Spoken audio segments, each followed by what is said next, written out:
Episode 25. 25. Listen up. B and I are recording this starting at 9:30 at night. Probably won't get done recording tonight until after midnight with this in the case file. So if we seem a little delirious by the end of today's episode or Friday's episode, just know we're doing our best. Delulu. Okay? I also had caffeine today for the first time in a while. I mean, more caffeine than I've had. Than usual. Yeah. And I'm feeling it, but at some point I'm going to crash and burn. So, episode 25, LSD in the brain, breaking boundaries. And we're going to talk about what that means legally, anatomically, and in a lot of different ways. Yeah. Yeah. It's about to be a little bit of a wild ride, but I'm excited for it. I mean, it's a whole trip in itself. It's a whole trip in itself. That was good, but it was a little cheesy. I mean, I'm doing the best I can here. So LSD has a wild story from its root in a fungus known as ergot, which we talked about. We talked about throwback to St. Patty's Day. Yeah. To its pharmaceutical research development, then becoming a symbol of rebellion and social change, to controversial government experiments, and now its resurgence in modern neuroscience and psychiatry. The LSD story touches chemistry, war era science, psychiatry, politics, and cultural revolution. It might be one of the most infamous drugs of all time. I would agree. And as someone who doesn't really use any drugs, I didn't really realize it until we did the ergot episode and we talked about it in trepanation, right? But then doing those episodes and doing the notes for this episode, I was like, wow, it's a lot. It's a lot. It's a lot. So let's get started. Welcome, Cadaver crew. Get your dark little minds right and settle in. Class is in session and the cadaver is already on the table. I'm B. And I'm Sam. And this is the Cadaver's Lessons.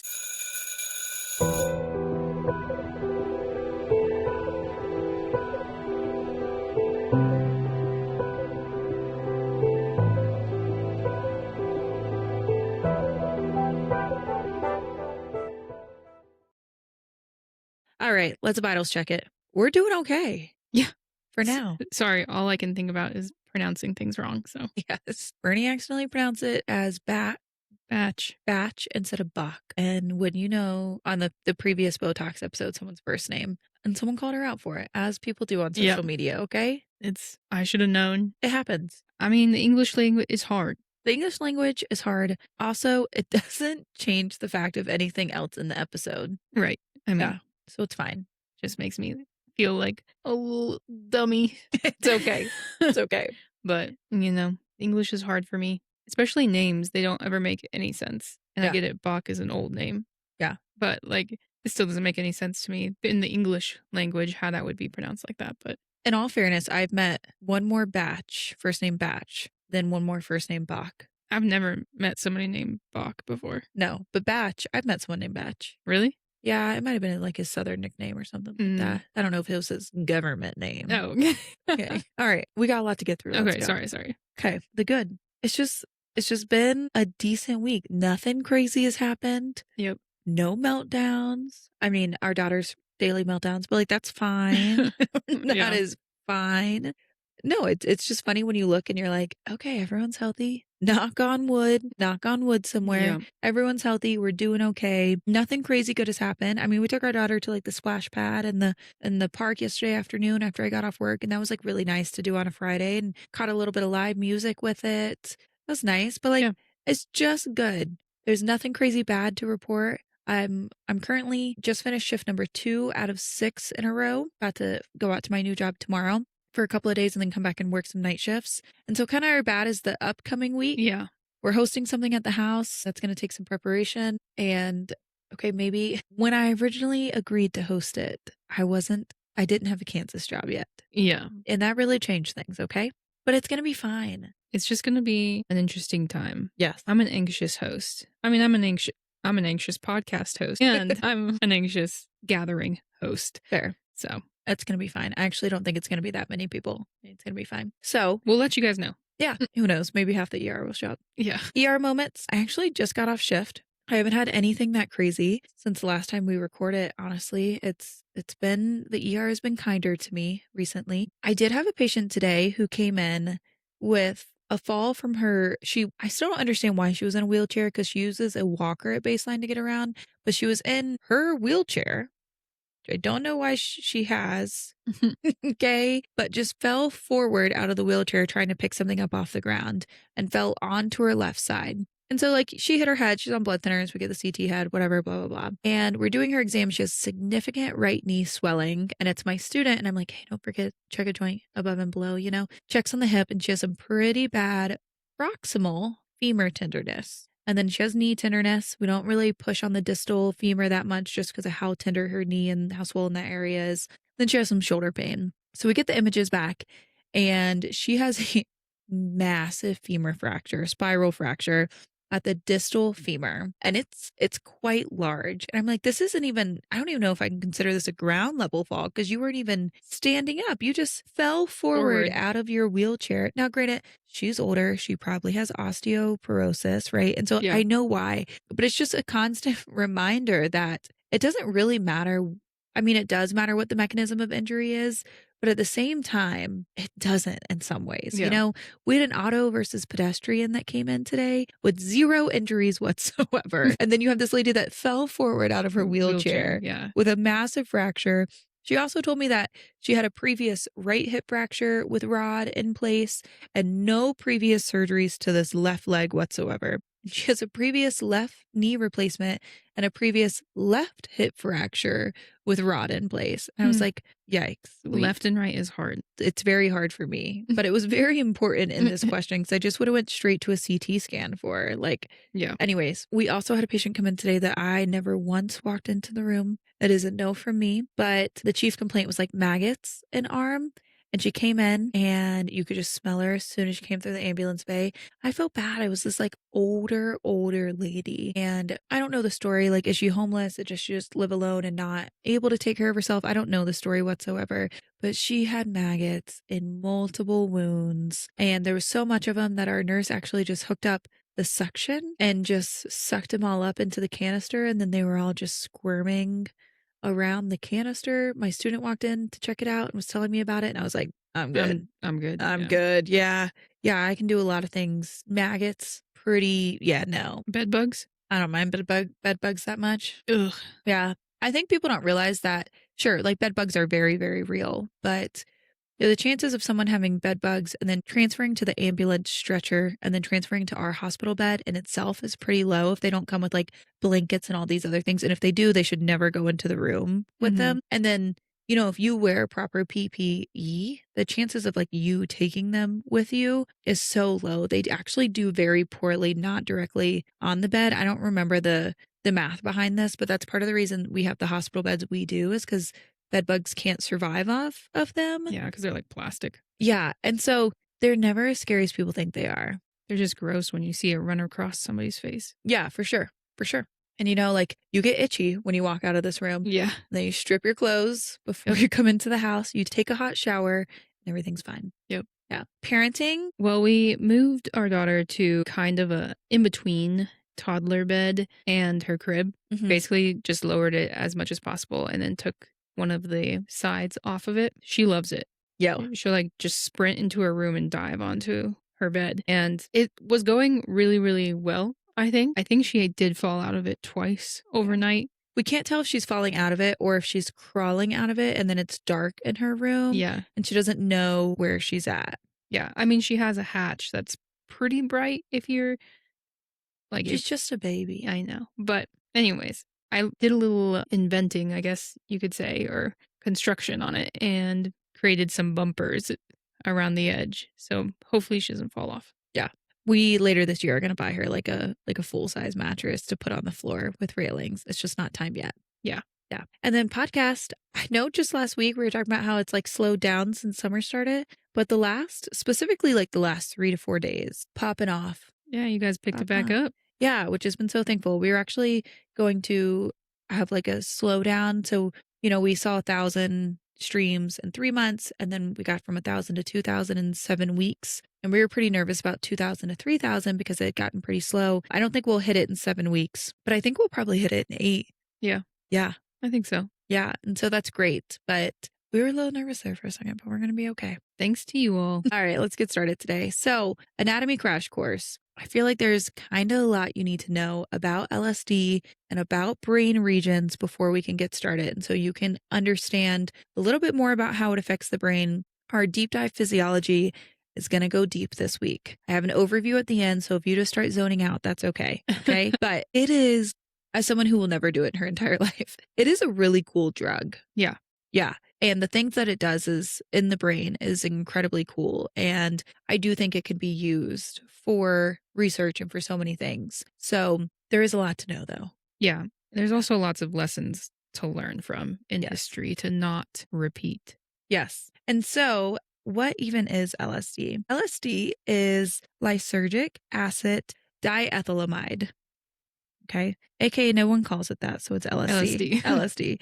It is a hallucinogen. So it alters perception, thought, and sensory processing. It distorts reality, though, rather than fully replacing it. And so some people are like, we shouldn't call it a hallucinogen because it just distorts the reality, but it technically by definition is. It is active at microgram dosing. And so most medications we give in milligrams. Something to keep in mind. Micrograms is what we're using here. It is one of the most potent psychoactive compounds known to mankind. Yep. Yeah. It is a club drug. So other examples of club drugs that do have slightly different effects are GHB, which is your gamma hydroxybutyric acid, MDMA, and ketamine. And so kind of similar effects, but overall different effects. Ecstasy, Molly, is that MD? Ecstasy and Molly are MDMA, are different street names for that. So this is a Schedule 1 substance, which means there is no acceptable medical use and it has a high potential for abuse. I think we're going to challenge that today, though, because it actually doesn't have really a lot of addictive qualities to it. And we are starting to do more medical research about it for it to have use. So I don't think in the United States, we're going to change it from being a Schedule 1 anytime soon. But I don't know how Europe does their drug classifications, but if they do something similar, I could see them changing it in the next 5 years because they're doing a lot of research on this. It is odorless, colorless, and tasteless versus some people report it's kind of bitter tasting. I really think it's about how it's prepared and which preparation you're taking it in, which we'll get into all of that. And then that's all as far as LSD.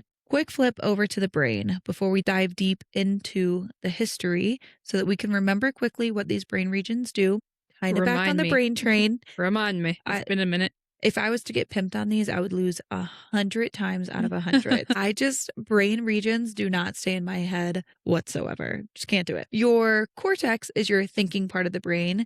It is in charge of decision making, perception, and meaning making, like meaningful things. It is where LSD exerts a lot of its effects. The thalamus is your filter. It is the relay station for sensory information. It decides what gets through to conscious awareness. Or when using LSD, this filter becomes less selective.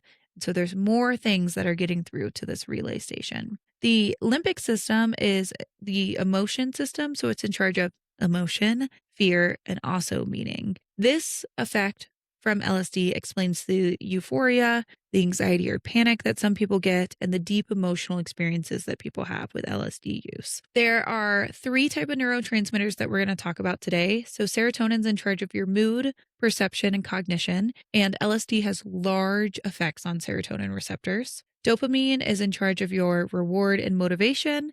And then glutamate is the main excitatory signal that LSD uses throughout the brain for lack of a better explanation, for a quick explanation. And then there's this thing I had never heard of before that we're going to talk about a little bit. And so I just want to go ahead and set the scene. I don't know if B talks about it, but I do think it's important to just know before we get started. Have you ever heard of your brain's default mode network, or the DMN? No. Me either. And I feel like I've studied a lot of anatomy. Yeah.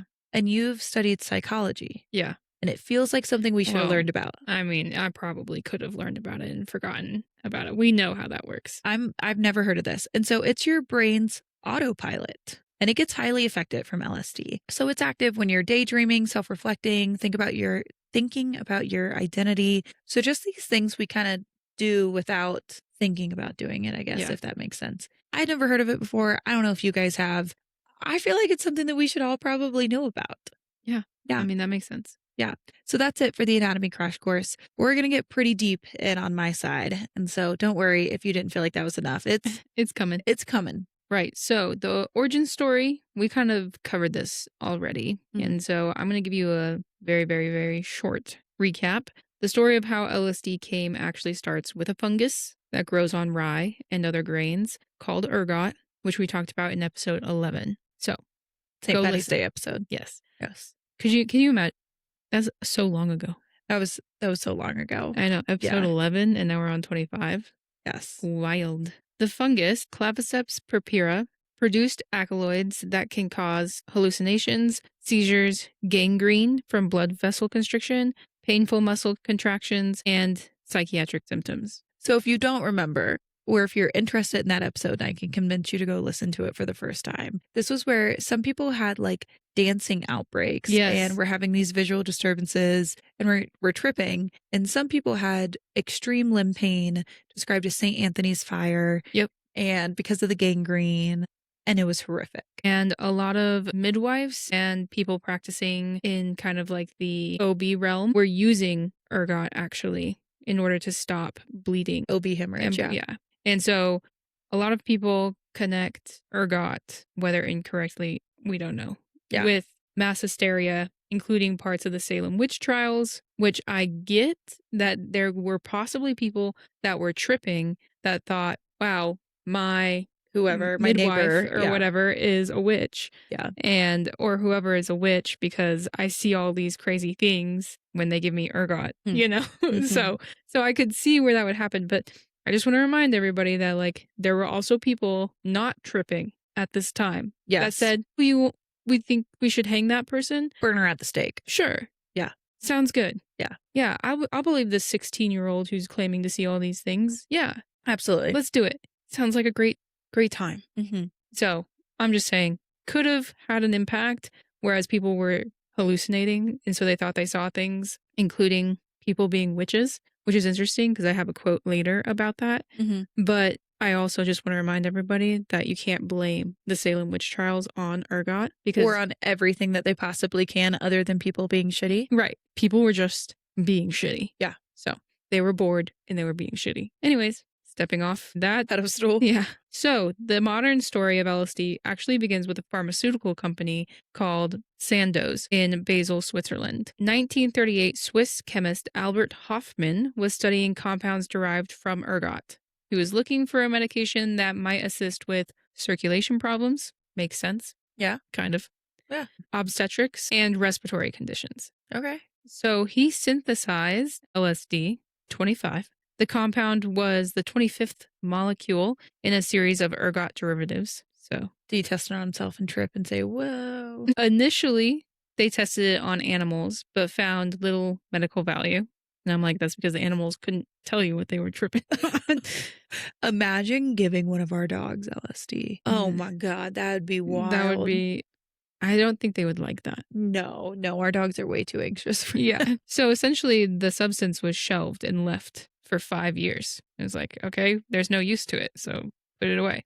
And then Hoffman took LSD off that shelf, and on April 16th, 1943, while working in the lab, accidentally absorbed a tiny amount. Probably got it on his fingers and then ingested some. But remember, we only need it in micrograms. Right. He experienced unusual sensations, dizziness, vivid imagination, dreamlike imagery. He perceived, quote, extraordinary shapes with intense kaleidoscope play of colors, as well as childhood memories of a forest. Wow. I just imagine trying to work in your lab and being like, something's wrong. Something happened. So he was very interested in this like happening. And so 3 days later, he intentionally took what he believed to be a safe dose on April 19th, 1943. And this day later became known as Bicycle Day to celebrate. But it also was like the worst trip of his life. Yes, because he probably took an absurd amount. So he took 0.25 milligrams. Wow, he still took a lot. And so 0.25 milligrams is 250 micrograms. Off the top of my head, I think people normally take like 80 to 100 micrograms. So he's over doubled this dose. Yeah, the normal amount now. No wonder he had a bad trip this day. So he was at the lab, he took it, and he was like, ugh, I don't really feel that good anymore. And so he rode his bike home while tripping because this was during World War II and they had no automobile travel was off limits during World War II during this time. So he had to ride his bike. Imagine tripping on your bike. It sounds fucking awful. Yeah. So he experienced intense visual distortions, altered perception, anxiety, and later claimed a sense of profound clarity after the trip. After. Yeah. Yes. So here are some quotes from his trip that he gave BBC. A kindly neighbor appeared to have transformed into a witch. Oh boy. So, Okay, but he didn't burn her at the stake, okay? right. Yeah. He didn't do that. Quote, the room itself and the objects in this room had quite a different form, different color, different meaning. Different meaning. Yeah. Quote, an ordinary chair appeared to be a living object and was moving from within. It was so unusual that I really got afraid I had become insane. No, you just took 250 micrograms of LSD. Too much LSD. Yeah. And then quote, this is a quote from someone who was talking to him. Yeah. So at the time, he felt as though he was dead and had arrived in hell. I'm like, what? I feel bad for him, right? I know, that's miserable. You're just holding on for dear life. Like, just hold on. And then usually a trip in LSD can range from like 6 to 8 hours. So he only started to feel back to normal about 6 hours after taking the drug.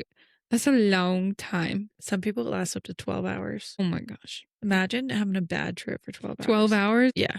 No. So he became the first person ever to intentionally experience LSD's psychedelic effects and would take it several more times over the next few decades to study its effects. I can't imagine going back for more after having such a bad go at it. No. So after this clarity that he had, Sandoz, the company that Hoffman was working for, began distributing LSD to researchers under the name of Delicid. Psychiatrists were especially interested because LSD appeared to mimic certain aspects of psychosis, and they believed it could help them better understand disorders like schizophrenia, anxiety, and depression. The main idea of that was that if LSD created temporary model psychosis, scientists might learn what happens inside the brain during mental illness. I can understand their thought process, but my patients with schizophrenia aren't hearing colors. Right. They They're think the hearing government voices. they think the government is in the room watching them and following them. You know what I'm saying? It's just a little bit different. Yeah. Yeah. So also creating a waking dream state that could be interpreted real time, essentially trying to take the long drawn out process of talk therapy and solve all the patient's problem in like 1 7-hour LSD trip because your filter is gone essentially. And then you're having flashbacks to childhood and you can just bring up all your trauma. And then it's also kind of like hearing colors at the same time. But like, is that ethical while you're tripping and you don't have a filter for them to talk through all that? I mean, that's what they're using it for. Yeah. Yeah. So one of the largest areas of research for LSD was actually alcoholism. Psychiatrists believe LSD could produce a profound psychological experience that might help people change addictive behaviors. Yeah. I think it's still being researched for that now. Studies in the 50s and 60s reported promising results, though many did not meet modern research standards. So they're kind of like, throw those over there. Yeah. Yeah. Some therapists use LSD-assisted therapy for trauma, anxiety, existential distress, depression, and much more. The typical approach would have been prepare the patient psychologically, be like, hey, we're going to do this. You're safe. Administer LSD in a controlled setting. Guide the experience. So have a like controlled trip, I guess you could say. Yeah. And then discuss the insights afterward. I get it. Yeah. Yeah. It's kind of like hypnosis therapy. Mm-hmm. Yeah. This became known as psychedelic therapy. Which unfortunately we're no longer using in the US. Yeah. Yeah. Yeah. Well, that's probably the last wholesome thing that I'm going to try to say is people trying to use psychedelics during therapy in a safe place. Yes. So now we're going to talk about the intelligent agencies and secret experiments that occurred with LSD. Okay, so I've never heard of any of these. And this is how I realized like I actually just don't know anything. I think we just have different educations. I grew up in think about my high school. Yeah.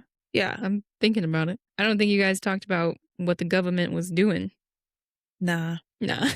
So, during the Cold War, governments became interested in LSD because of its effects on human behavior, obviously. The Central Intelligence Agency, or CIA, was very interested in psychological manipulation, either on an individual level or a larger level. For example, being able to dose an entire city to incapacitate them for 7 to 8 hours while the U.S. took it over. They did this or they just thought about doing it? They wanted to do that. So that's why they started these experiments. That's a That's crazy town. Yes. Yes. They were also interested in the idea of using LSD as a truth serum because people tended to be more relaxed and more talkative while they were on it. Okay, but can you trust them? They're literally hearing colors. Can you trust what they're saying? They thought they could make it work. Okay. But that's not all. The CIA also tested subjects with LSD to try to increase people's capacity for extrasensory perception, aka trying to make people more psychic. Okay. And so if you guys are like me and you saw the movie The Men Who Stare at Goats from 2009, it's a satire on this. No, I don't think I've It has ever George seen it. Clooney in it. But it's kind of like a funny, it's like Inglorious Bastards, like that same vibe, basically using LSD to trip and trying to become psychic. And then they stare at goats until they can do something to the goat. Yeah, it's very Weird. yeah. Yeah. But it's all based on this. Okay. Yeah. The CIA conducted the infamous Project MK Ultra, part of the CIA's mind control program. And starting in the 1950s, researchers explored whether substances like LSD could be used for interrogation, psychological manipulation, and behavioral control. I just want to be naive and just think that like our government doesn't do these types of things. They but do a lot of bad things. Yeah. Yeah. And every government does, right? But I'm like, wow, I thought this was just the shit in the movies.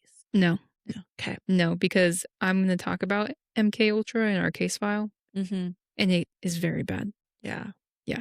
The things that we know, which we don't know a lot. Well, yeah, I can only imagine. Yeah. So many of these experiments involved unethical practices, including giving people LSD without informed consent. One of the most infamous cases involved Frank Olson, a Army scientist who was unknowingly given LSD during a CIA-associated experiment and died shortly after. We'll talk more about him. Okay, he's going to be a part of that. I was about to say, what did Yeah. he die from? But Friday, TBD. Yeah. On the edge of my seat. Yeah, it's bad. It's bad. So Oh, God. join us. Join us on Friday. Yeah. So then we also have kind of happening at the same time as these underground experiments with the CIA, we have the counterculture explosion of the 1960s. And this is where LSD hits the popular scene. Mm-hmm. LSD couldn't be contained in the laboratory anymore and eventually entered pop culture. And in the early 1960s, one of the people that really took hold of it was Ken Casey, author of the novel One Flew Over the Cuckoo's Nest, which we've talked about before, but it's basically a movie about the treatment of patients inside of an asylum. He also, Ken Casey, was a volunteer in the MK Ultra program as a civilian. Mm-hmm. And so he actually volunteered to go and take LSD. And he was a large promoter for LSD. He actually had this group, it's called Casey and the Merry Pranksters, as his followers were called Merry Pranksters. Okay. Yep. And they hosted a series of LSD-fueled parties in the San Francisco Bay Area. And Casey called these parties acid tests. These acid tests combined drug use with musical performances by bands, including bands like the Grateful Dead, popular bands. Yeah. As well as psychedelic special effects like fluorescent paint and black lights. So basically like a rave. Yeah. Kind of. Just everyone's on LSD though. Yeah. Yeah.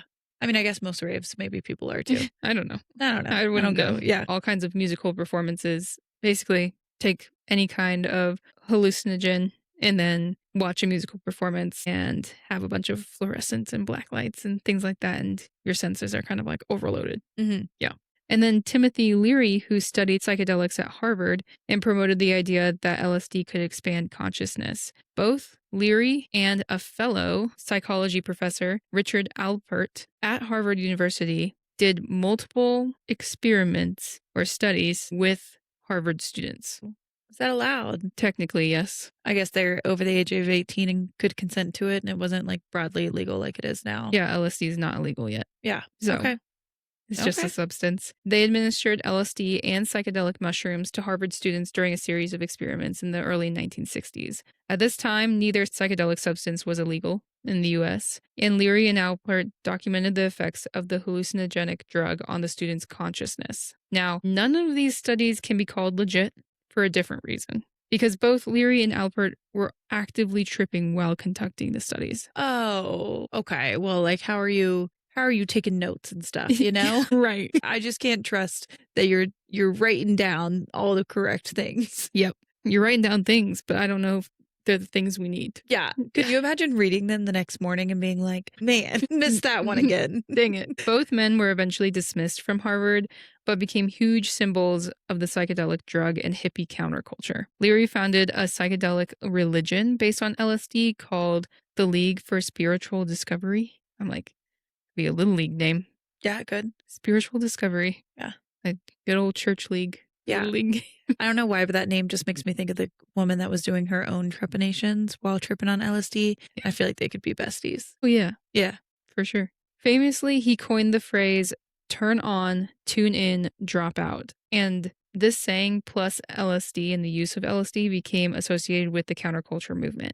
So basically, turn on means activate your neural, cognitive, and sensory awareness, usually in this case by using a psychedelic drug like LSD. Tune in means interact harmoniously with your external environment. And then drop out means detach from involuntary commitments to mainstream materialistic society. So I'm like, these are not all bad things. No. Also, turn on could also be something like meditation or like breathing exercises. It doesn't have to be a psychedelic drug. It just tended to be in this case. Yeah. So that was his big, saying, I guess, that really drove the counterculture. And then he actually wrote to the Swiss pharmaceutical company Sandoz in 1963, addressing specifically the letter to Hoffman, who found LSD. Yeah. Asking for 100 grams of LSD. Okay, so let's just take a step back. Remember, we do LSD in micrograms. We, as in I've never done it in my life. We give most drugs in milligrams. Yeah. Grams is in no way necessary. So that would have been enough to dose 2 million people. Yeah, what is he trying to do with this? I don't know. Oh boy. Hoffman himself, the literal creator of LSD, said no. Absolutely not. Absolutely not. No. Yeah. He advised against supplying Leary, stating how dangerous the substance could be in certain people's hands. And you don't know what someone's going to do with 100 grams of LSD. It's just totally 100% not necessary to have that much. Yeah. LSD was linked to anti-war movements, art, music, spiritual exploration, and social rebellion. It was not only the well-known Harvard studies that pushed LSD into the popular scene, but also psychiatrists like Oscar Ganniger, a California psychiatrist who administered almost 3,000 doses of LSD to 1,000 volunteers. He also gave it to a bunch of famous people and people who had the means to spread information about the drug, like Cary Grant, Anais Nin,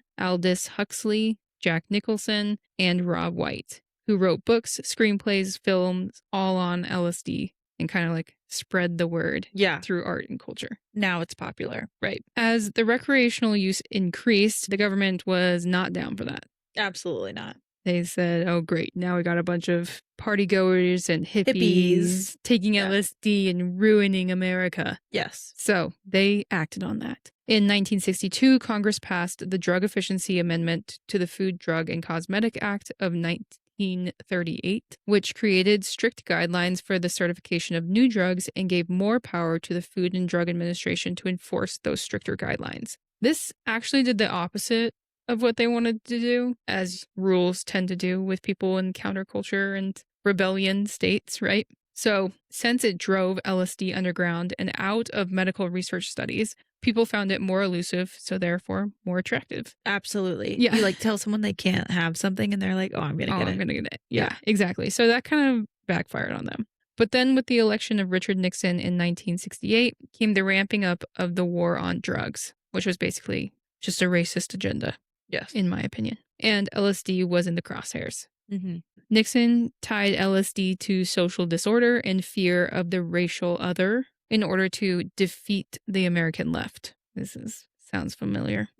By getting the public to associate certain drugs with particular populations, aka like marijuana with hippies and heroin with African Americans, etc., etc., etc. They could disrupt those communities, arrest leaders, break up meetings, and vilify those populations on the evening news. And then that's how people turn on each other. Yep. It's them. It's them doing the drugs. It's them that's ruining our society. Right, exactly. So since LSD users were mostly white people, the government associated LSD with the Beats, aka white poets known for hanging out with black people. Oh my God. People will just come up with a name for any reason. Yeah. So the beatniks were bad white people who were too close to communities of color and threatened to infiltrate the middle class white suburbs. Wow. They're really bad people. Yeah. Bad. Bad. So bad. God. It just like makes you mad, but you almost just have to laugh because you're like, yep, US history. Here we are again. Yeah, I mean, we do that. It's all about media, right? Yeah. Associating certain people with certain things so that you can turn people against them. Mm-hmm. It's the same old story, right versus left. Well, I mean, we have not gotten better. We have not grown up. No. The U.S. passed the Controlled Substance Act of 1970, and LSD was classified as a Schedule 1 substance. This meant that authorities considered it highly potential for abuse, there was no accepted medical use, and it was unsafe under medical supervision. This essentially halted all LSD research in its tracks. Yes. Also in 1975, the government released the reports from the CIA using LSD. So they released all of those MK Ultra reports and all the other projects that were going on using LSD. Yeah. And that's when it lost its popularity with the counterculture movement because it was considered the man's drug. The government named it. The man is using that drug. I don't want any piece of it. Yeah. And they're using it for horrific reasons. Right. But it was more like they own that and we're the counterculture. We don't want anything to do with it. Plus, now it was the 1980s and everyone shifted to cocaine as the drug of choice. So they kind of left LSD out into the wayside and said, cocaine, we're down to do that instead. Yeah. Which cocaine is bad for you guys. Don't do it, okay? It's still bad, okay? Oh, I did have a patient come in since our last recording who did cocaine that he thinks was laced with methamphetamines. I don't know exactly how drugs work. Very possible. He came in with a heart rate of 220 and thought he was dying. And he was like, what's going on? And I was like, you did 2 stimulating drugs. You're right. Like, drugs are what's going on. And I really try to be kind saying that the first few times. And then I'm like, drugs. You did drugs. And that's okay. Like, we're going to help you, but you did drugs. And so gave him some Ativan. We got his heart rate down, all that good stuff. He actually had thrown himself into AFib with the drugs. And he was in the hospital for a few days trying to convert. But yeah, cocaine and methamphetamines. And I was like, brother, don't mix 2 stimulating drugs. Yeah. Yeah. What's going on? My chest hurts. I bet it does. You're having some vasospasms right now. Like, you keep breathing, okay? I like it when they say, no, it's not the drugs. I've done it before. And it's like, okay. He was like, no, the last time I used was last night. And I was like, no, the last time you used was just a few minutes ago because cocaine and methamphetamine does not cause a heart rate of 220, 12 18 hours from then. Like, unless you just spent all night holding on to the ground. But like the half-life of cocaine isn't that long, you know? But yeah, drugs, they're bad, guys. They're bad. Yeah. They're bad, but also useful sometimes. So. They're useful. And we're going to talk about why LSD can be useful. Yeah. It wasn't until the 2000s where psychedelic research as a whole returned, especially since so many traditional treatments have been found to have limitations. So we're like treatment-resistant depression. Right. Exactly. So we're finding that the things that we've used in the past are not holding in a lot of these treatments. And so research has explored psychedelic use for depression, anxiety related to terminal illness, PTSD, and addiction. Now, modern studies emphasize the importance of controlled dosing, screening, trained therapists, and controlled environments, which I'm sure you will talk about all that. Yeah. Well, let's get started on my side. So, as I talked about, we're going to get a little into the weeds with it, with how psychedelics alter the brain, which is our deep dive physiology. I think this is incredibly interesting, and I tried not to get too deep into it, but there is a quick overview at the end that if you need to zone out for a few minutes, I'll bring you back, okay? So, how psychedelics alter the brain. In normal neurobiology, the brain balances functional segregation with integration to produce coherent perception and behavior that we can all make sense. So functional segregation is specialized processing in distinct networks, and integration is communication across networks. So we segregate them and then we integrate them as needed so that we can make sense of the world that's going on around us. Then information needs to be processed by domain-specific symptoms, how we think about the different parts of the brain and the limbus and the thalamus, like all that stuff we were talking about earlier.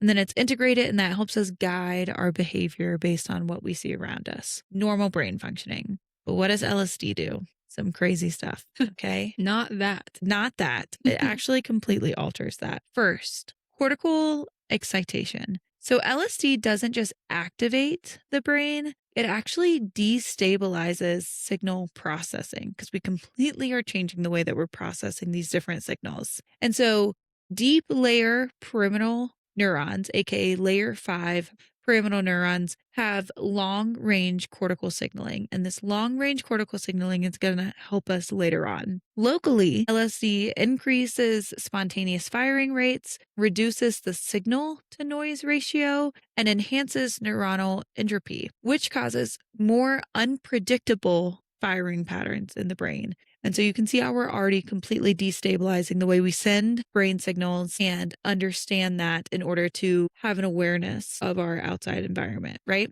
This creates a shift from constrained, efficient processing that we have all the time to flexible, which is going to be a key word here, high entropy processing. You can see why people would be like, oh, there's different realms. Yes. Yes. Yeah. Next is the thalamocortical gating. And so it opens the floodgates when it comes to this. And so the thalamocortical circuit normally acts as a filter for sensory and internal information. But LSD alters that corticothalamic feedback loop and reduces the thalamus's ability to filter incoming information. This leads to increased sensory and interoceptive input reaching the cortex. So we have a destabilization of the signal so far, And then an overload. and then an overload of signals also coming in.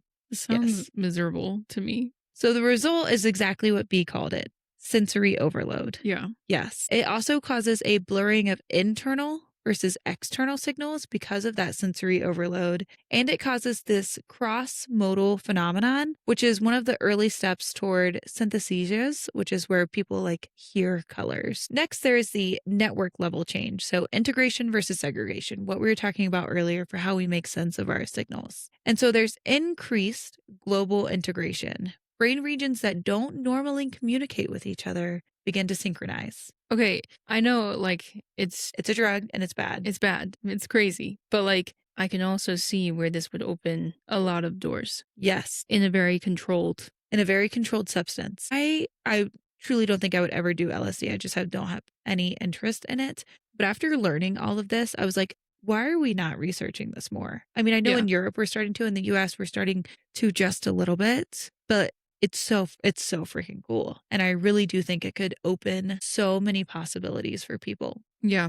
You just have to be very careful and precise. Yes. And so those layer 5 pyramidal neurons we were just talking about send long range excitatory projections, which help us with this communication. With LSD use, it increases glutamate, what we were talking about earlier, that is the excitatory receptor that helps us in this situation, which increases cross network signaling. On functional MRI scans, we can see an increased connectivity in patients that are using LSD between the visual cortex and the prefrontal cortex, the limbic system and sensory regions, and the default mode network and task positive networks. Image wise, we can see that these are having connections. That's what Amanda Fielding's research team was studying, was actual MRI results between LSD.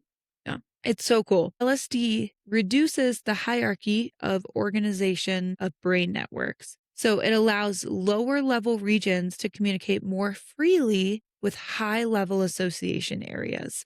So we're kind of just jumping the gun a little bit there. Then there's decreased global segregation. So normally distinct brain networks lose their boundaries and can integrate more with each other. And so the default mode network that we were talking about earlier is responsible for the daydreaming, your ego identity, your narrative processing, those things we were talking about. With LSD, there's decreased integrity and synchrony within that DMN, aka it becomes very disorganized. So the self becomes less stable, and you lose typical boundaries between self and environment, thoughts and perceptions, internal and external reality. So that's how you kind of start like seeing things that aren't there. We talk about how the hallucination effect, all of those things.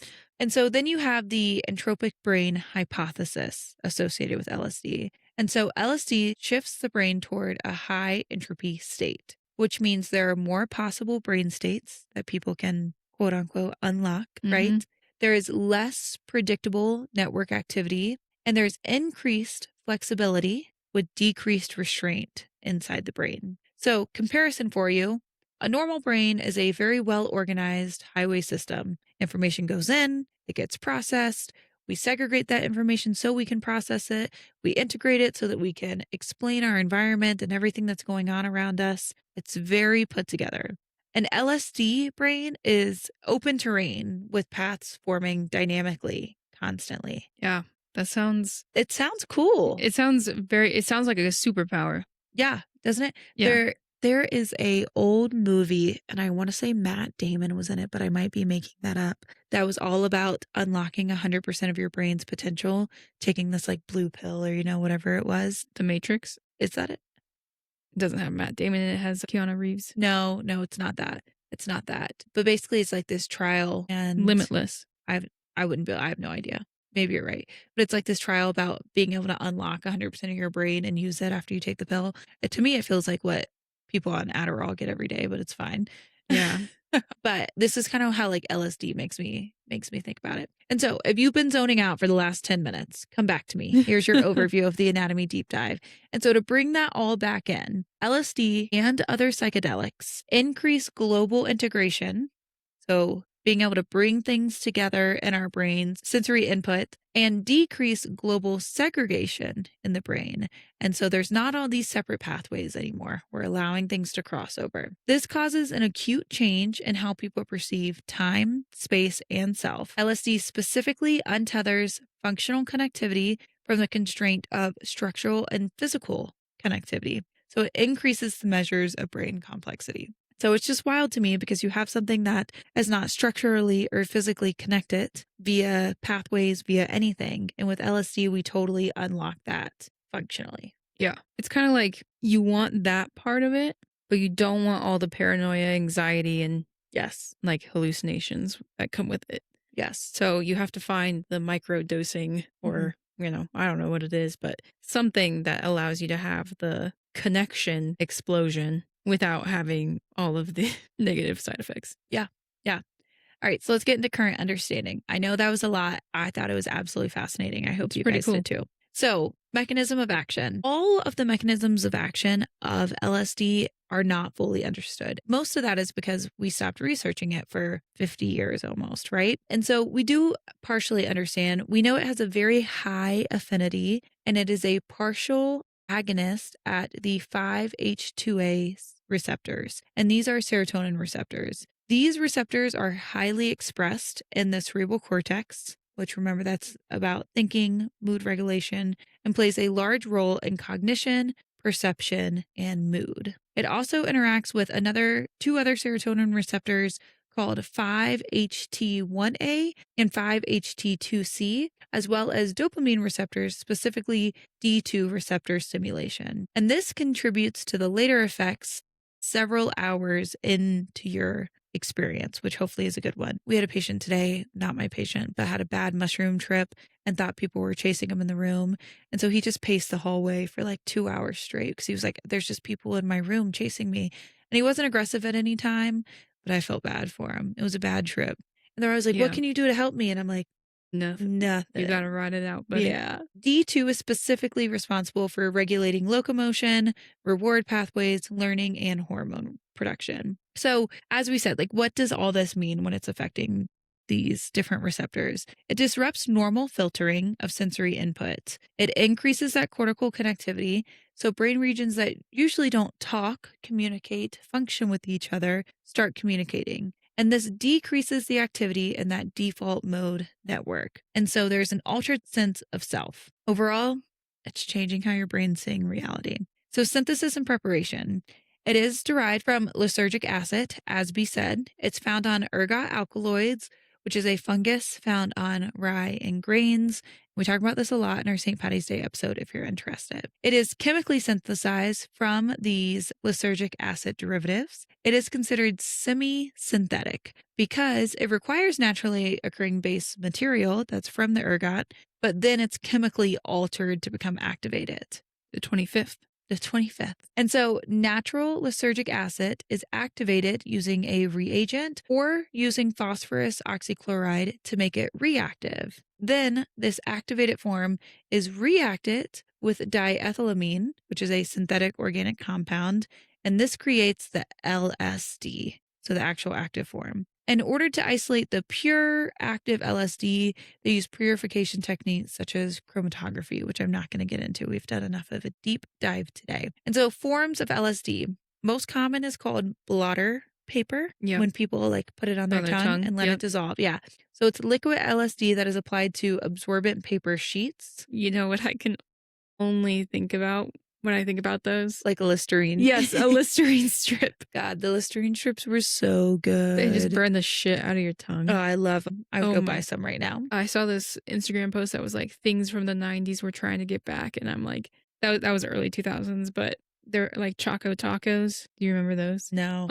Only the best ice cream creation of all time. But oh, wait, I do remember those. Yes. Ice cream tacos. Yes. With a waffle cone. Yep. Brilliant. But they don't make them anymore. And then I think of like Listerine strips and things like that they don't make anymore.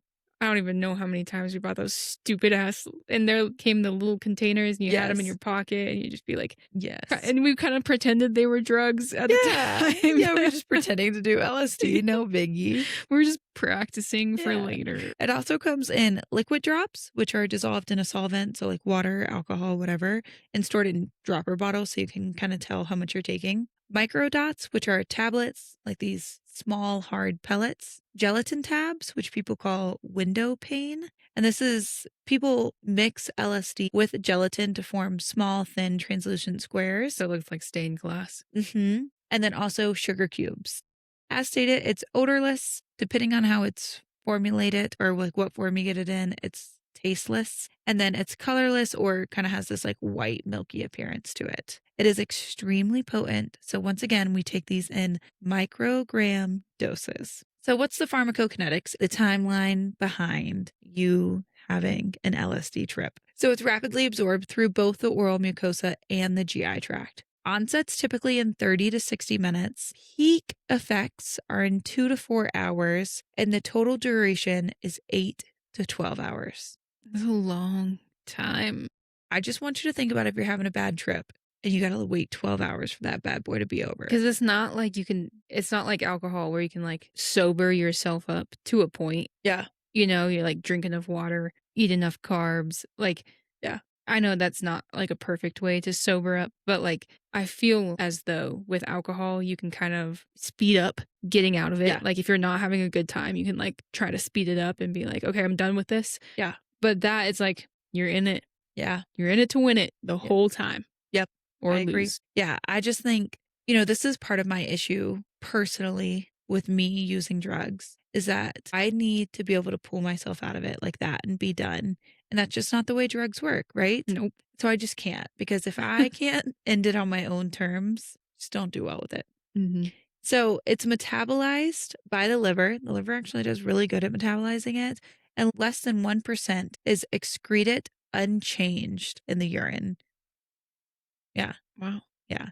So if you have liver issues, though, not good. Probably shouldn't take LSD. Probably not it.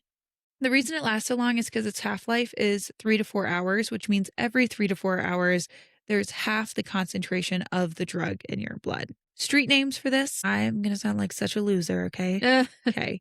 Acid, blotter acid, dots, mellow yellow, window pane. People also call it A, battery acid, blue cheers, blue mist. M&Ms, I feel like I've actually heard that one relatively a lot. Mind detergent, pearly gates, sugar cube. You got to give it to them. They're creative. They're creative. And Zen, as well as many, many, many more. Let me tell you guys something. When patients come in and I'm like, I ask, as I've said 1,000 times on this podcast, I ask all my patients if they use any drugs and if so, what they use and how they use them. And I just realized when my patients talk to me, you're like, I don't know what that is. And when I first started practicing, I was like embarrassed because I didn't know. And so I would just write down like blues, and I'm just like chart that they take blues. I'm like, I don't know what that means. So finally one day I was like, I just straight up said to a patient, like, I don't do drugs. What are blues? And I actually encourage people to just double check, like, hey, by blues, do you mean fentanyl? Because some people think one thing versus another based on who they're getting it from and just like their access to drugs. And so I am a straight up loser But I don't know street names for nothing when it comes Well, to there's also drugs. just so many, and it's There's so highly many. dependent on, like, where you live and the people who are distributing it Yes. and the brands and, like, territories and all this kind of stuff. So, like, it can be called one thing here and another thing on the East Coast, Yeah. and it's like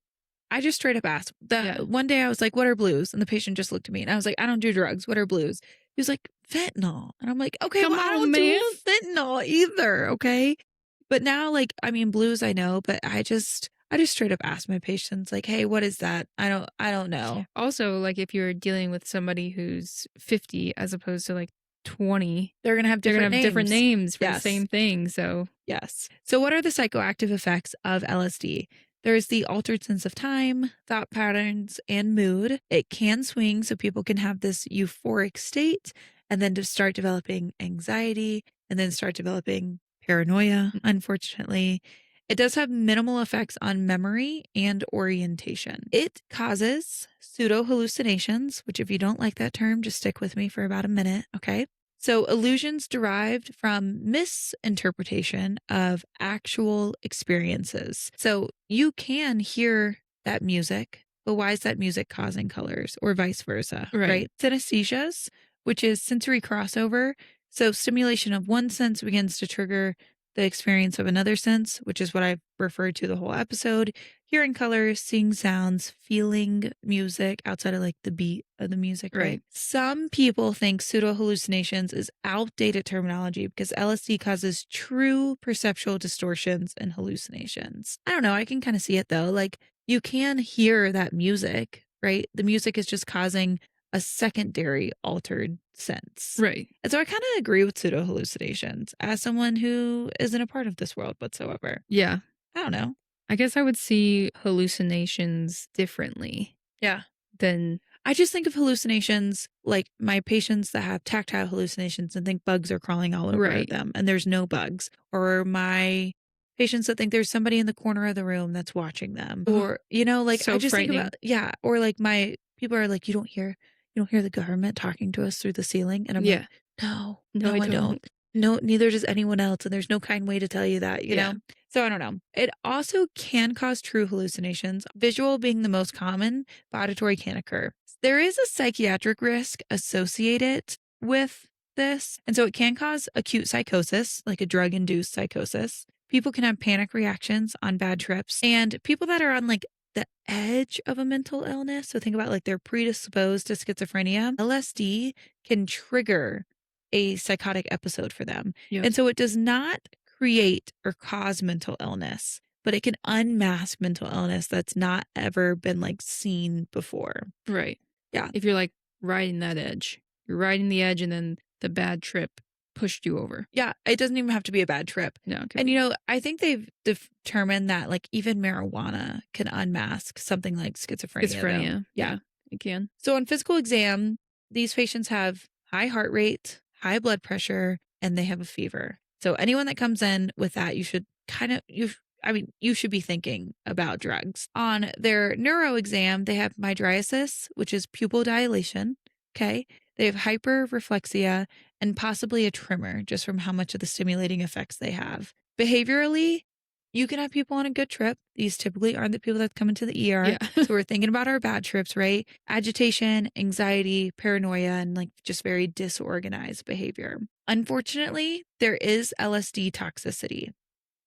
We're taking it in micrograms, and so people can get a little overboard sometimes. It is more common to see toxicity with polysubstance abuse. So there's other drugs on board that are all going for the same receptors, and that's when we see the toxicity. In psychological toxicity, there's worsening hyperthermia, vomiting, there's autonomic instability. So we already had tachycardia and hypertension. We're going to see those even worse. There is sympathetic nervous system overstimulation. And so patients have sweating, chills, nausea, that vomiting we talked about, tremor, and increased deep tendon reflexes. The severe agitation can cause complications just due to like psychosis, agitation, behavioral concerns. Then you think about, secondary complications from that. Like we had to put someone in restraints and they're fighting against the restraints for their safety and ours, right? And we have patients unfortunately, a lot of times that don't respond to the chemical restraints we give them just because there's so many other drugs in their system, then they get something like rhabdomyolysis, right? Yeah. Severe complications can include coma and respiratory compromise. The behavioral toxicity, like some people have risk-taking behavior because there is that altered sense of perception. And then some people just cause like accidental injury to themselves. The hallucinogen persisting perception disorder, or HPPD. And so this is chronic visual disturbances after use, even though Ooh. you're not on the LSD anymore. That's icky. I don't And like that. I don't either. I don't either. Once you're done with the drug, you want to be done. I think we said this during the ergot episode too. Did we? Something about like the hallucinations, and we were Mm. like, oh, it'd be fine when you were dancing, but then like Then it's over. it's over. Yeah. And so people re-experience visual or perceptual distortions that they initially had during their trip. And when they're totally sober, they can start having them again. It's like having flashbacks. Yes. Yes. And this can arise just after a single exposure to LSD. Hmm. Yeah. The majority of HPPD cases are introduced by either LSD or PCP, which is phencyclidine, which I think we're going to have to do a whole episode on that I one. put it on our list. Yeah. Yeah. And then another concern, just for people to be aware of, is serotonin syndrome. And so when LSD is combined with other serotonergic substances, SSRIs, MDMA, MOIAs, it's typically like LSD plus an SSRI plus an MAOI, right? It's not just like LSD plus an SSRI. You got to have a lot going on there. This causes severe autonomic instability, hyperthermia, and muscle rigidity. And so don't forget that your MAOIs, it's funny because I was actually talking to a nurse about these today, and I was like, who are still prescribing these? But are your monoamine oxidase inhibitors, and then your MDMA, like we were talking about at the beginning of the episode, is your Molly, your ecstasy, whatever else. And so treatment, if someone comes in, is supportive. There's nothing we can give them. It's not like a fentanyl where we can give you Narcan and we can reverse it. There's nothing we can give you to make this better, quicker, anything else. If someone's like super anxious, has behavioral concerns, anything like that, of course you can give them benzodiazepines like an Ativan, and that's hopefully going to help with the blood pressure, the heart rate, the agitation, everything at once.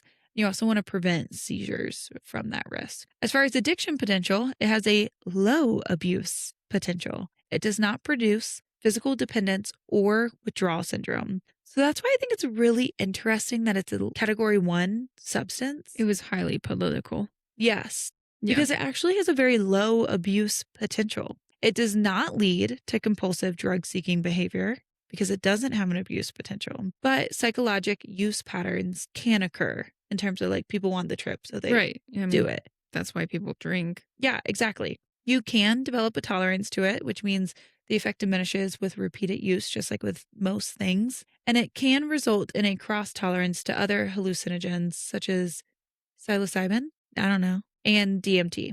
So let's talk about medically, how are we using it right now? What are we studying? All the things. So this is kind of a mix of all psychedelics. So LSD, mushrooms, MDMA, all of those. But as B said, in 1966, LSD research and use in psychotherapy just totally ended in the United States. And in the United States, we're still having really limited legal funded research that is taking place. And so everything that I looked up is actually in Europe. There's a few countries that have a big push for LSD and other psychedelics to be used as a psychotherapeutic tool. And so the University of Hospital Basel in Switzerland is currently studying it for depression, anxiety, ADHD, and cluster headaches. Well, I mean, that's where it was created. Yes. So they're Full back. circle. And they have the biggest pushes on it. The Imperial College in London in the United Kingdom is currently looking at how LSD affects brain connectivity and altered states of consciousness to treat different psychiatric conditions. There are these pan-European trials, which is called the PsyPal project, which is researching possible use for mental disorders in palliative care settings. So think about like resistance, like treatment resistant.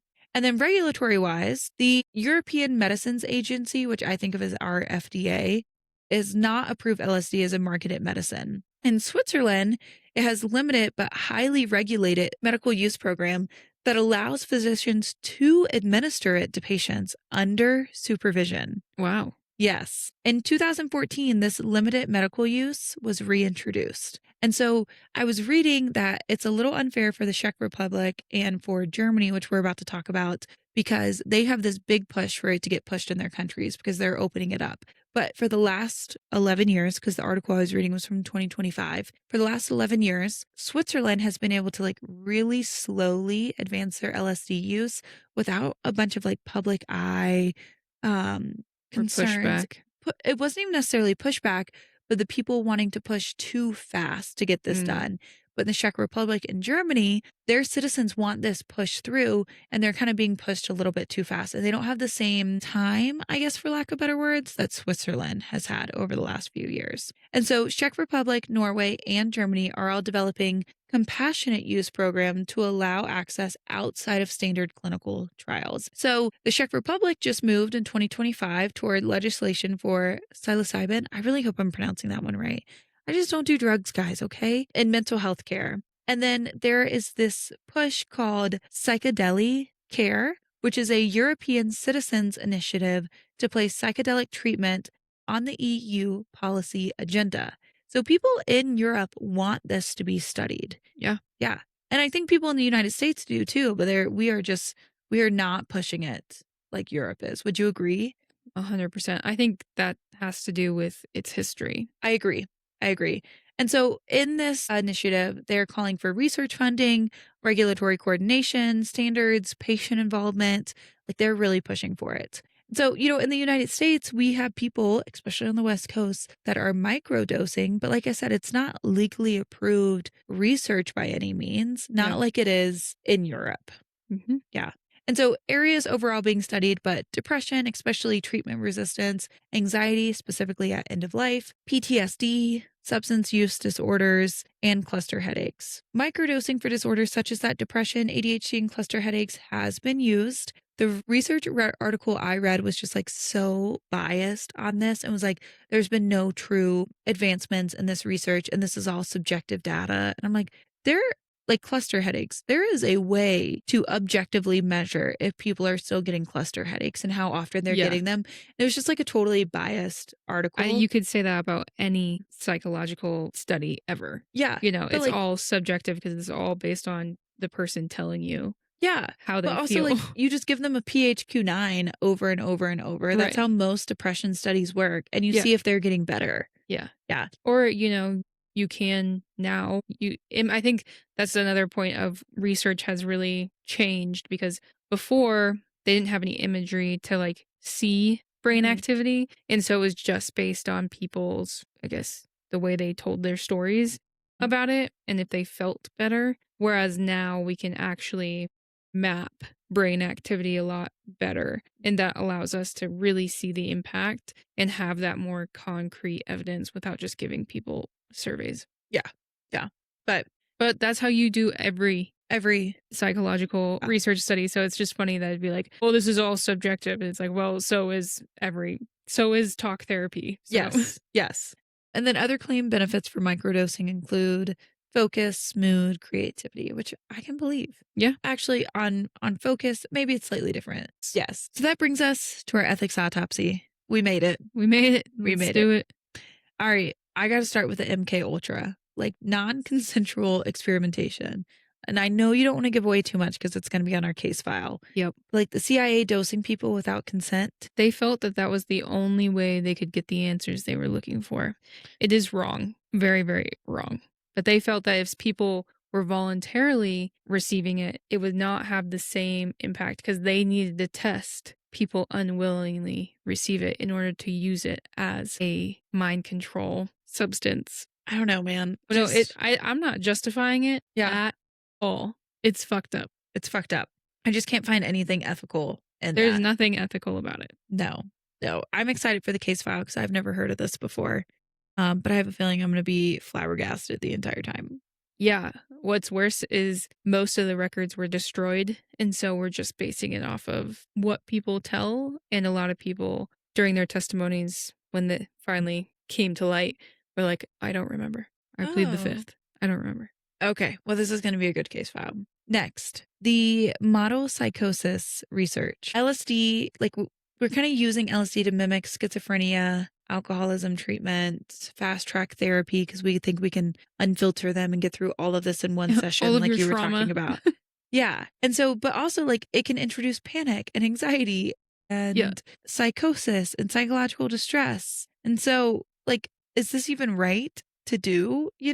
Do we really think that the breakthrough someone could have in one session is worth the possible bad sides of LSD? I don't think so. I think that there is a lot of opportunity with microdosing. I agree. I think that if we treat it kind of like respectfully in a way where we say this is a very powerful substance, we need to ensure that we are administering it in a clean, safe way.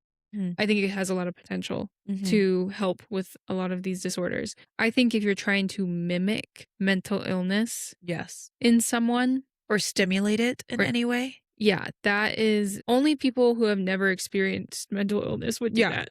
I That's agree. something that's something that they would do. They'd be like, "Well, we need to see what it's like." And I'm like, "You would only say that if you never had I mental agree. illness." Yeah, Yeah. I think so too. I think so too.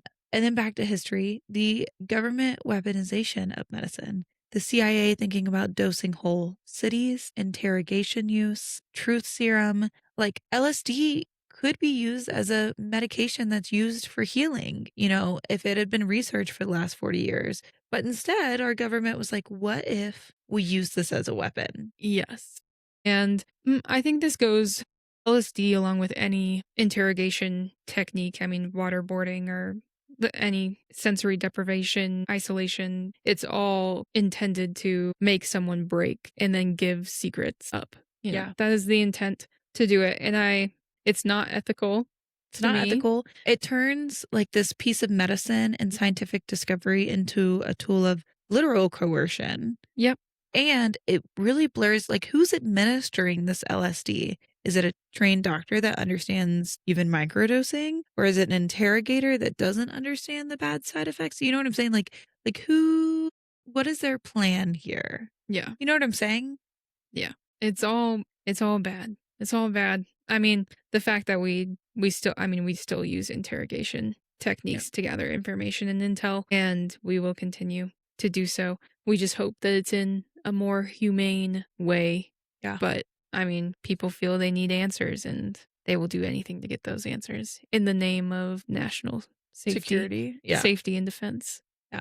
And then last piece is this criminalization of LSD versus the fact that it has like true medical potential that we're seeing. And so the fact that it's a Scheduled 1 classification, we Yep. completely halted research on it. And like we are lagging because of this truly negative and wrong connotation that we put on this drug. And we're blocking potential treatments because of it?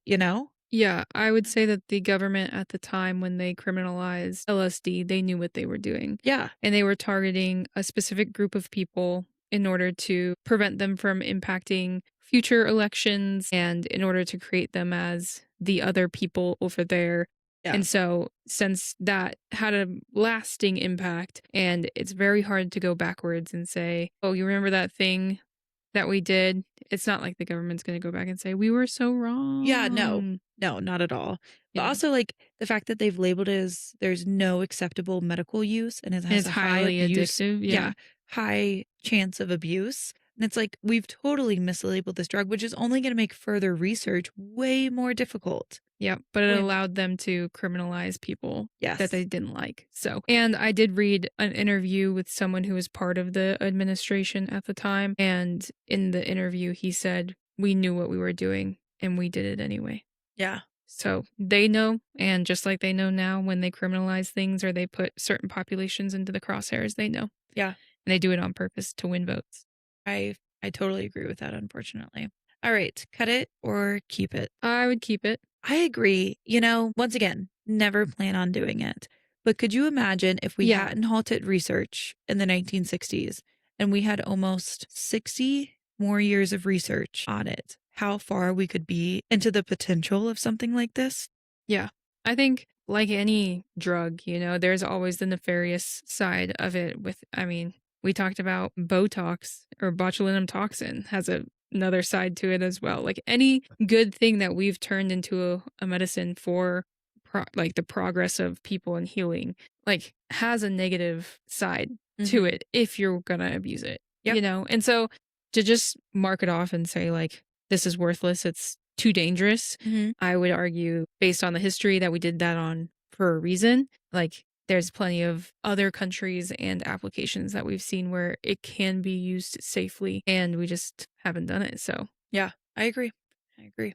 all right. Listener questions. If a government secretly drugs its own citizens in the name of national security, is that ever justifiable? Nah, I'll let you guys think about it, but like, no way, right? I mean, it's just interesting. Like people get mad about the government listening on our phones and social or like social media, but then are willing to give all their information on social media, but you're Uh, like drugging citizens. Come on. yeah. Like, would your answer change if those experiments had actually worked? And we had like a real life truth serum. The thing that I don't like is any part of the mission of what they were trying to accomplish. Mm. They were essentially trying to create a brainwashed soldier. Oh yeah, And no. so, Okay. like, I don't think that their mission was ethical. And No. so I don't care if it did or didn't work. You just Yeah. shouldn't have fucking done it in the first place. Yeah. Yeah. Yeah. If your mind is highly suggestible during LSD trips, can you truly give informed consent to what happens in that state? I don't think so. I mean, I don't even let people give me informed consent under the influence of alcohol or Yeah. marijuana. Like I don't think with this altered sense of reality and self and perception that you can give truly informed consent, which I think we're tying back into the therapy question, right? Right. And so, if someone, even if going back to the previous question, we had developed this and it was a truth serum used in a way. I know we are using it for a slightly different way, but that was a thought at one point that we could use it for a truth serum. Can you trust someone that's under the influence of drugs that I can't even allow them to make a medical decision to discharge home until they're clinically sober to Give you a secret information? yeah. I don't know. Seems kind of crazy. Yeah, I agree. How much influence should a therapist have over what a patient experiences or realizes? Tell me your thoughts. As someone who goes to to therapy regularly, I would say it has to be I would say that the relationship between the patient and the therapist would have to be or always has to be very strong and there has to be like a lot of check-ins to Mhm. say do you feel comfortable with this? This is the plan. We're going to go down this path.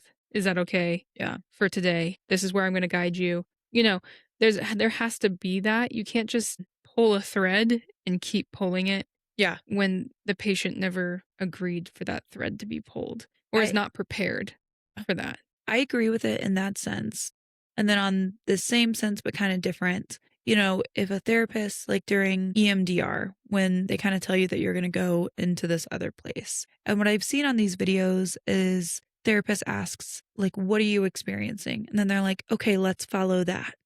Tell Mm. me more about that. I think that guidance could be accepted. Yeah. I think telling someone mid trip, okay, now I want you to think about this is difficult for me because then you're guiding them into something that they weren't already in. And they already have this altered sense of self and perception and all of these things. Yeah. And so I think about them going into something that might not have been real, if that makes sense. Right. Versus if you say, before you get started, we want to talk about your childhood when you were 16. So that's where I want you to place your head. Then they get in and they say, okay, tell me what's going on. All right, let's walk down that path. Tell me more about that. Okay, tell me more about that. And that's the way it's guided into what's going on versus like mentally placing them somewhere that they weren't already. Am I making sense? Yeah, because you can't create Their reality. situations that never actually happened. You have to let their reality come to fruition. Yes. And so, yeah, I agree with that totally. I mean, even in normal therapy, you could be like, wait, did that happen? Mm-hmm.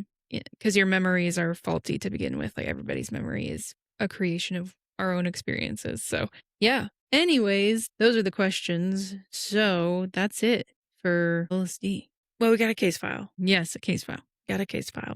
But let's get out of here so that we can get started on recording that case file. Yeah, yeah. Yeah. All right. So check out our show notes to find our link tree, to find everything in one place. You can find where to listen, how to support, our Amazon storefront, all of the good things. As far as how to support, you can financially help us out on buymeacoffee.com. Otherwise, you can leave us a review wherever you listen to our podcast, share with friends, family, whoever might be interested. and interact with us on social media. Yeah. And if you have an idea for an episode or a case, DM us on social media so that we can do what you want to listen to. Let us know if you like this episode on LSD and if you want to do like any other drugs. Got like ketamine. That one could be really good. PCP, whatever. I love ketamine as a pain drug, let me tell you. And then if you have an interesting story that you would like us to share on the podcast, go ahead and send that in and we can do a little listeners episode. And then next we have the case file on MK Ultra. And then we're doing Diabetes. Yep. Yes. So that'll be interesting. Yeah. Okay. Class is dismissed. Stay safe. Stay curious. And don't try this at home. Unless you're microdosing in a controlled substance. Unless you own a bone saw. Okay, bye. Bye.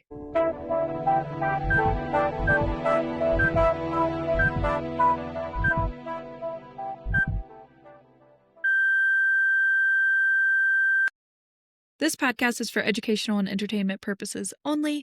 We discuss the history of medicine, not your personal medical situation. Nothing you hear on this show should ever be taken as medical advice, diagnosis, or treatment. Some of the information discussed may be incorrect or become outdated over time.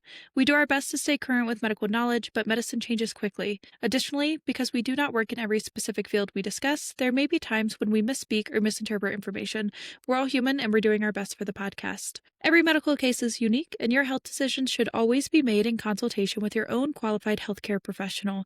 If you have any questions or concerns about your health, please reach out to a licensed provider who can give you guidance based on your individual needs.